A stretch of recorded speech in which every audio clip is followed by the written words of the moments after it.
శ్రీమాత్రే నమః. అందరికీ శుభోదయం అండి. అందరూ ఏం చేస్తున్నారు? నిన్న నేను వీడియోలు చేయలేదు. మొన్న రాత్రి నుంచి గొంతు కొట్టకేస్తే నొప్పిగా అనిపించింది. సరే, ఇప్పుడు బాగానే ఉందిలేండి. కొంచెం పర్వాలే, ఇంకా ఉంది. కానీ ఈ చల్లదనానికో ఏమో, కానీ మాకు మరీ చల్లగా ఏం లేదు. అందరూ చల్లగా ఉంది అంటున్నారు. ఏమో నాకు అంత అనిపించట్లేదు.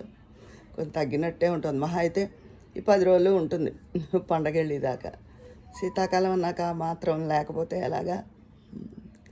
అందుకని నిన్న అసలు మాట్లాడలేక చేయలేకపోయాను. ఏం చేస్తున్నారు? ఎలా ఉన్నారు? సండే అయినా కొరియర్ అందుతుంది అని చెప్పారు. ఈరోజు అందరికీ తప్పకుండా అందుతుందని అనుకుంటున్నాను. ఇంకేంటండి సంగతులు? అందరూ వాళ్ళకి అంది ఎలా ఉందో వాళ్ళ డెసిషన్ చెప్పే వరకు అంటే బాగుండలేదు అని అనరు, కానీ అలా కాదు, సాటిస్ఫాక్షన్గా ఉంటే ఎవరికి వాళ్ళు. నాకు సంతోషం అనిపిస్తుంది.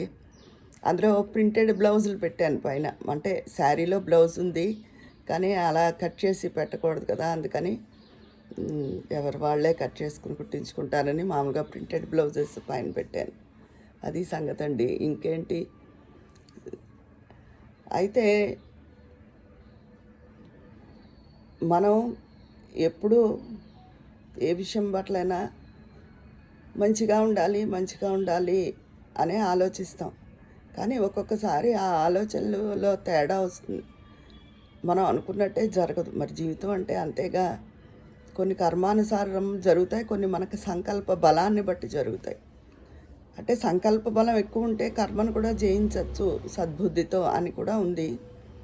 భగవంతుని ధ్యానిస్తూ మన సంకల్పం గట్టిగా ఉంటే అవ్వాలి అని, ఆ పని నెరవేరుతుందని. కానీ ఈ లోపల డిసప్పాయింట్ అయిపోయి అవ్వలేదు, పట్టించుకోలేదు, దేవుడు పట్టించుకోలేదు, ఏం చేయలేదు, అలా మనలో నిరాశ నిస్పృహలు పెంచుకుని భగవంతుడి మీద నింద వేసుకోకూడదు ఎప్పుడూను. ప్రతిదానికి ఒక కష్టానికి సుఖానికి కూడా కారణం ఉంటుంది.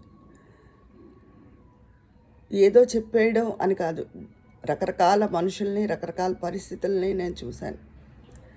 అందుకని నేను చెప్తూ ఉంటాను, ఏమైనా వస్తే కుంగిపోవద్దు అలా అని. ఎక్కువ పిల్లలు అలాగే అంటారు, ఇలాగే అంటారు, అలా అనుకుంటారు. కొంత అనుభవం వచ్చిన వాళ్ళు జీవితం అలాగే ఉంటుంది అనుకుంటూ ఉంటారు.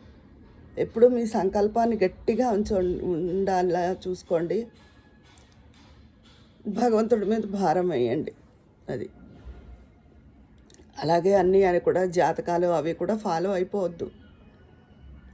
మా వారికి ఒకసారి చాలా గండం ఉంది. గండం అంటే గండం ఉందని కాదు, ఆయన ఫలానా ఎప్పుడో ఈ విషయం 10 ఏళ్ల క్రితం విషయం, ఆయన సంపాదన ఆగిపోతుంది ఇంకా అన్నారు. ఇంకా పిల్లలు ఇంకా సెటిల్ అవ్వలేదు. ఇదేంట్రా బాబు ఇలా అప్పటి నుంచి ఆయన సంపాదన ఆగిపోవడం అంటే దాని అర్థం మనం మంచిగా తీసుకోలేం కదా. సంపాదన ఆగిపోతుంది అంటే అని నిరంతరం భగవద్ధ్యానంతో ఉంటూ, అంతకితం నాకు ఎవరైనా చెప్పినది ఏదైనా మంచి అనేది ఉంటే ఆ మంచినే మనసులో ఉంచుకుని తెచ్చుకుని, వాళ్ళు అలా చెప్పలేదు కదా అని భగవంతుడిని తలుచుకోవడం, మంచిగా సంకల్పం చేసుకోవడం, రోజు ఇదే చేసేదాన్ని. నాకు ఆ విషయం ముందే తెలుసు. ఆ విషయం బయటికి చెప్పలేను నేను. చెప్తే అవతల వాళ్ళు ఇంకా డిసప్పాయింట్ అయిపోతారు కదా. సైకలాజికల్ ప్రభావం ఎక్కువ ఉంటుంది మనసు మీద, శరీరం మీద, ఆరోగ్యం మీద కూడా అని. అలా నాలోనే నేను ఉంచుకుని ఒక పక్క బాధపడుతూ మళ్ళీ ఒక పక్క అలా కాదని కూడా చాలా గట్టిగా అనుకున్నాను. కానీ అదంతా దాటిపోయింది. నేను అప్పటి నుంచి ఎవరైనా జాతకాలన్నా ఏమన్నా అన్నా కూడా నమ్మడం మానేశాను. చిన్నప్పుడు లేదు, మధ్యలో వచ్చింది, తర్వాత దాన్ని మధ్యలోనే వదిలేశాను. ఎందుకంటే మన సంకల్పం గట్టిగా ఉండాలి, భగవంతుడి మీద భారం వేసి ఉంచాలి అనే నిర్ణయించుకుని అప్పటి నుంచి అలాగే సాగిపోతున్నాను. అలాగే అందరూ జాతకాలనే నమ్ము కూర్చోవద్దు. మీ సంకల్పాన్ని పెంచుకుంటూ ఉండండి. సంకల్ప బలం ఎలా వస్తుంది అంటే, మనం అకారణంగా ఎవరిని తిట్టకుండా, మనం దృఢ మనస్కులై ఉండి, మనం అలా మనం ఏ కోరిక ఉందో ఆ కోరికని పదే పదే తలుచుకుంటూ అవ్వాలి అని చెప్పి అనుకుంటే తప్పకుండా అలాగే అవుతుందండి. అందుకని సంకల్ప బలాన్ని ఎప్పుడు తక్కువ వేయద్దు.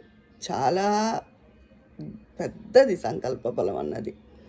ఆంజనేయ స్వామిని తలుచుకున్నా కూడా ఆ సంకల్పాలు నెరవేరుతాయి. ఎందుకంటే ఆంజనేయ స్వామి వారికి ఆయన శక్తి ఆయనకి తెలియదు.